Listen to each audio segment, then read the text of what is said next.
warahmatullahi wabarakatuh. Waalaikumsalam warahmatullahi wabarakatuh.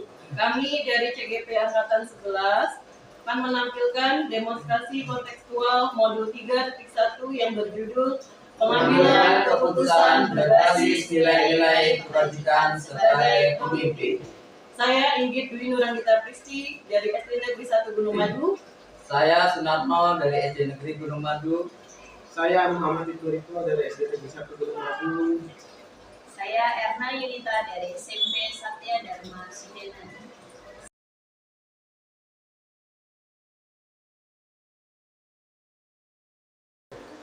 Assalamualaikum warahmatullahi wabarakatuh. Waalaikumsalam warahmatullahi wabarakatuh. Selamat pagi Bunani.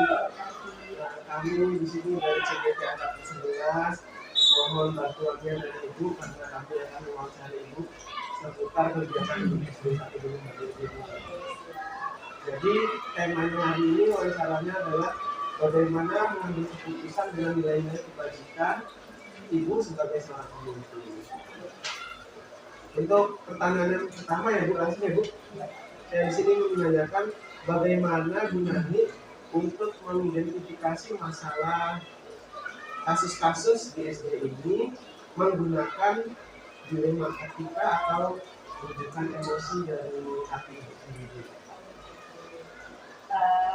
Untuk mengidentifikasi dulu ya Pak ya, masalah dilema etika itu yang kami lakukan biasanya kami yang mengidentifikasi masalah itu sendiri.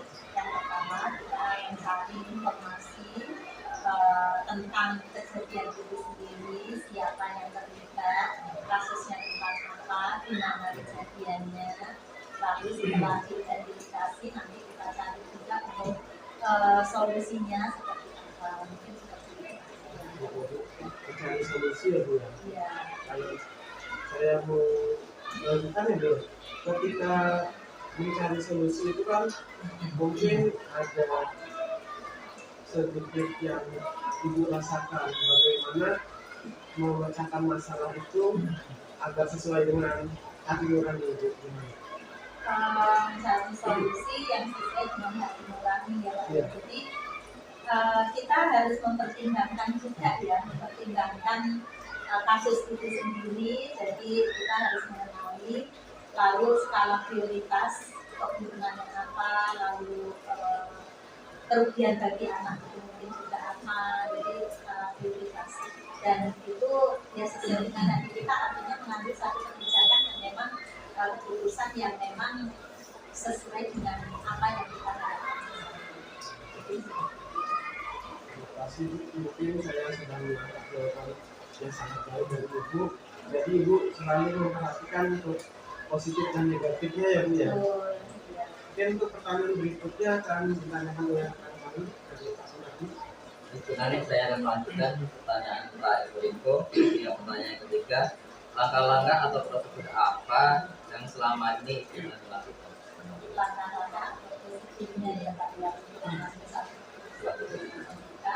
Yang pertama kita mengumpulkan informasi kita langkah-langkahnya, lalu kita mencari apa namanya masalahnya itu sendiri apa, di mana, kapan, ya langkah-langkahnya, lalu kita menentukan apa solusinya seperti apa dan tujuan akhirnya itu apa.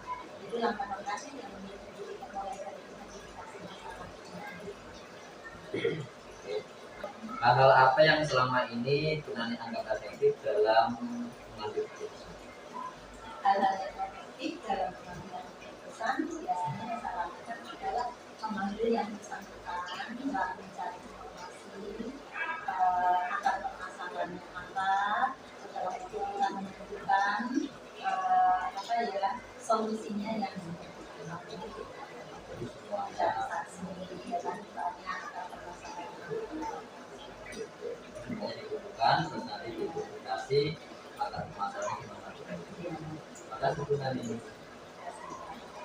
Ini saya melanjutkan pertanyaan berikutnya. Untuk pertanyaan berikutnya, apakah ada tantangan pada saat Bunani akan mengambil keputusan dalam dilema etika? Ada biasanya karena mempertimbangkan satu perasaan ya, jadi ada kalanya ada rasa kasihan kepada anak itu, tetapi sebenarnya itu ada apa ya, tidak sesuai dengan aturan yang ada, tapi ada rasa kasihan gitu. Jadi yang menjadi satu tantangan perasaan, terbawa oleh perasaan yang bertentangan dengan peraturan yang ada. betul sekali, yang biasanya menjadi tantangan. Jadi saya harus bersikap bagaimana ini gitu. Jadi itu yang menjadi satu tantangan. Tapi apapun kebenaran, aturan tetap harus diperhatikan. Selanjutnya Bu Nani, pada saat Bu Nani menghadapi kasus dilema etika, apakah dalam penyelesaiannya Bu Nani menerapkan jadwal tertentu pada untuk menyelesaikannya atau memang diselesaikan pada saat itu juga atau diselesaikan secara langsung? Jika memang ada penerapan jadwalnya untuk menyelesaikannya, bagaimana bentuk prosedurnya atau aturannya jika memang ada untuk bentuk penyelesaiannya menyesuaikan dengan jadwal yang telah Bu Nani buat? Biasanya sih diselesaikan di tempat. Jadi pada saat ada kasus menerima pengaduan, misalkan laporan, itu biasanya kami langsung panggil, jadi panggil anaknya, lalu kita tanya kepada anaknya, lalu juga mencari saksi, misalkan wali kelasnya atau teman-temannya, itu kita panggil, lalu kita tanyakan, jadi diselesaikan pada saat. Jadi tidak ada penyusunan jadwal yang khusus gitu ya Bu? Tidak, kecuali kasusnya mungkin itu yang harus melibatkan orang tua ya, jadi mungkin ada pemanggilan kepada orang tua. Artinya ini pada kasus-kasus yang agak berat gitu. Jadi kalau kasus untuk keseharian anak-anak biasanya langsung kita selesaikan pada hari itu. Terima kasih Bu Nani. Akan dilanjutkan oleh Saya lanjutkan itu pertanyaan berikutnya, adakah seseorang atau faktor-faktor yang selama ini mempermudah atau mengganggu itu dalam pengambilan keputusan dalam kasus ini? Kalau untuk seseorang biasanya kalau misalkan itu memang perlu satu pertimbangan dari teman atau dari orang lain, itu biasanya ada yang saya ajak bicara, yaitu mungkin yang memang dulu itu yang ada sangkut pautnya dengan kasus itu sendiri, misalkan wali kelasnya. Jadi kita mencari juga teman, jadi ada untuk menyelesaikan, karena kalau saya perlu pertimbangan, saya perlu iya mengumpulkan seseorang mungkin itu yang saya anggap berkompeten di dalam hal itu. Pertanyaan yang terakhir, dari semua hal yang telah disampaikan tadi, pembelajaran apa yang dapat Ibu petik dari pengalaman itu dalam pengambilan keputusan ini? Pengalamannya seperti dari kasus pengambilan keputusan di rumah etika itu, ternyata di dalam menentukan atau memutuskan sesuatu permasalahan itu perlu satu pertimbangan yang luar biasa, terutama di rumah etika itu sendiri, karena hal ini sering bertentangan dengan hati nurani. Mungkin seperti itu. Ya. Terima kasih Ibu karena sudah membantu kami dalam wawancara ini. Terima kasih banyak juga atas waktunya. Semoga Bu Nani sehat selalu ya. Amin. Terima kasih. Kami Akhiri, terima kasih. selamat pagi. Selamat pagi.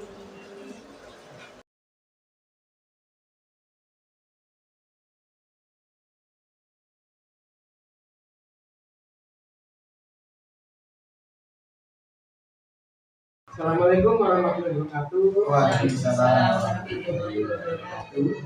Di sini kami berempat dari CDP Angkatan 11, Pak Sukaji, mau minta waktunya untuk wawancara Pak Haji. Apakah bersedia? Alhamdulillah siap. Siap. Kalau gitu kita mulai ya Pak Sukaji ya. Bisa. Itu pertanyaan pertama nih Pak. Bagaimana Bapak untuk mengidentifikasi masalah-masalah yang terjadi di sekolah yang berkaitan dengan etika atau moral? Mengidentifikasi Masalah yang terjadi di masalah yang sekolah, ada di sekolah iya, dengan dengan etika dan moral dengan 3 cara. Kita mengidentifikasinya dengan 3 cara. 1, berpikir dengan berbasis hasil. Yang kedua, berpikir dengan rasa peduli. Yang ketiga, berpikir dengan berbasis perhatian. Jadi kita ada 3 cara untuk mengidentifikasi penyelesaian masalah etika dan moral. Jadi ada 3 ya, tujuan tadi, terus masalah Dan berpikir dengan rasa peduli, dengan peraturan yang dengan hasil praktik. jadi harus berkaitan ya. Ya. Untuk pertanyaan kedua Pak Sukaji, bagaimana Pak Sukaji mengambil keputusan itu jikalau ada kasus-kasus yang ada 2 kepentingan, yang di sini kebenaran dengan kebenaran, jadi ada 2 kebenaran yang harus Bapak ambil. Cara mengambil keputusan dengan 2 apa tadi? Dengan kepentingan, kita ambil dengan 2 cara juga, mempertimbangkan 1 kebajikan, yang kedua dengan cara kemanusiaan. Itu caranya. Jadi kebajikan dan kemanusiaan. terima kasih Pak. Berikutnya pertanyaan yang diajukan. Silakan. Jadi saya melanjutkan pertanyaan dari Kak Ibnu. Yang pertanyaan ketiga itu langkah-langkah apa yang Pak Sukaji lakukan selama ini untuk menyelesaikan Langkah-langkah untuk menyelesaikan masalah yang berhubungan dengan etika tadi ya? Iya. Dengan etika dan moral. Langkah-langkahnya ada 6 langkah.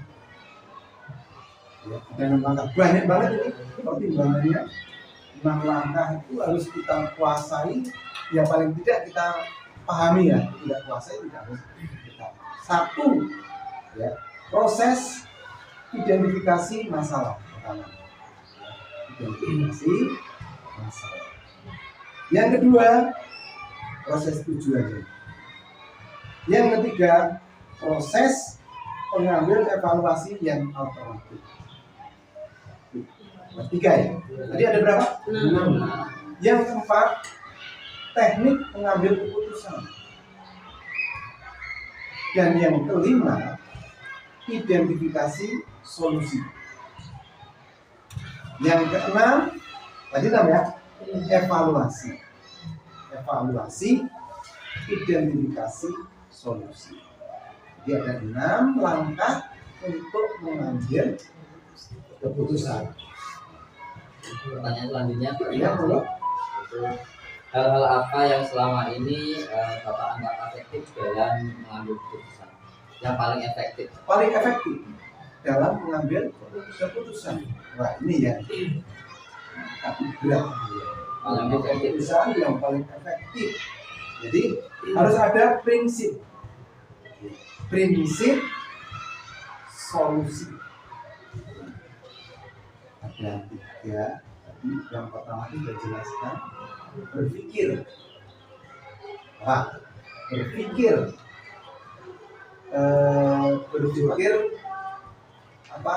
rasa peduli. Yang kedua, berpikir dengan hasil akhir. Yang ketiga, berpikir dengan ada 3 tadi. Itu yang efektif. Jadi berhasil hasil akhir, peraturan dan rasa Terima kasih Pak Sukaji. Ya, saya lanjutkan. Masih ada lagi? Monggo. Saya lanjutkan ya Pak, Ya. pertanyaan Pak Sunarso. Baik, pertanyaan berikutnya, pertanyaan kelima. Apakah ada tantangan, hal-hal apa saja yang menjadi tantangan bagi Pak Sukaji selama mengambil keputusan berkaitan dengan bimbingan etika? Ya. Jadi kita harus mengemban dengan konflik kepentingan. Ya. Jadi harus ada konflik tantangan ini. Ya, lanjutkan. Oke, pertanyaan berikutnya, pada saat Pak Sukaji mengambil keputusan untuk kasus bimbingan etika, apakah ada jadwal khusus dalam menyelesaikan permasalahan tersebut, atau memang Pak Sukaji menyelesaikan langsung di tempat secara langsung, atau memang diatur ada jadwal khusus pada saat menyelesaikan permasalahan tersebut? Kalau memang ada, prosedurnya bagaimana untuk menentukan jadwal khusus tersebut, Pak? Untuk jadwal, saya kira tidak ada jadwal khusus, tetapi ya, tidak ada jadwal khusus untuk menyelesaikan kasus ini, tetapi kita harus menyelesaikannya dalam waktu 1 atau 2 minggu harus selesai masalah. Tidak bisa ditunda lagi dalam waktu. Jadwal khususnya tidak. Artinya Langsung 1 atau 2 minggu harus selesai. Nah, nanti ada kalau berlalu-lalu nanti akan timbul masalah. Terima kasih Pak Ya. Sugandi. Ya, Kami sama-sama. lanjutkan oleh Pak Bu M. Merah, ambil merah. Saya lanjutkan ya Pak, Ya. pertanyaan berikutnya. Adakah seseorang atau faktor-faktor yang membantu Bapak dalam menyelesaikan masalah tentang kasus-kasus di lingkungan pendidikannya? Seseorang jelas ya, seseorang jelas ada ya, memang kita pertimbangkan. Tapi faktor khususnya tadi ada 3 ya, tadi yang sudah saya katakan pertama, berpikir berbasis hasil akhir faktornya. Yang kedua, berpikir dengan basis peraturan. Yang ketiga, berpikir berbasis dengan rasa peduli. Itu faktor.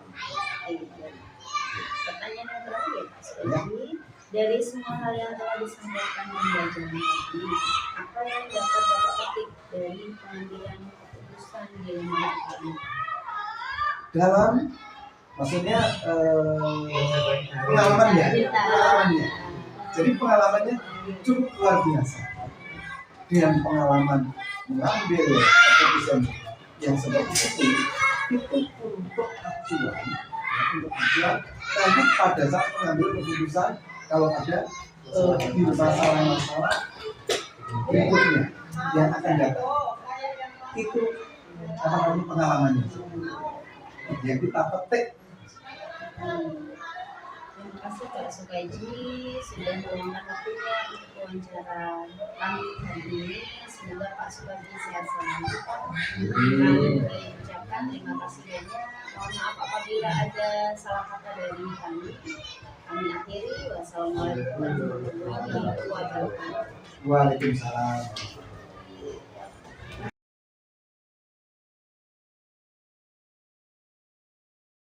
Demikian wawancara kami dengan 2 kepala sekolah pada tugas demonstrasi kontekstual modul 3.1 yang berjudul pengambilan keputusan berbasis nilai-nilai kebajikan sebagai pemimpin. Sekian kami akhiri. Wassalamualaikum warahmatullahi wabarakatuh.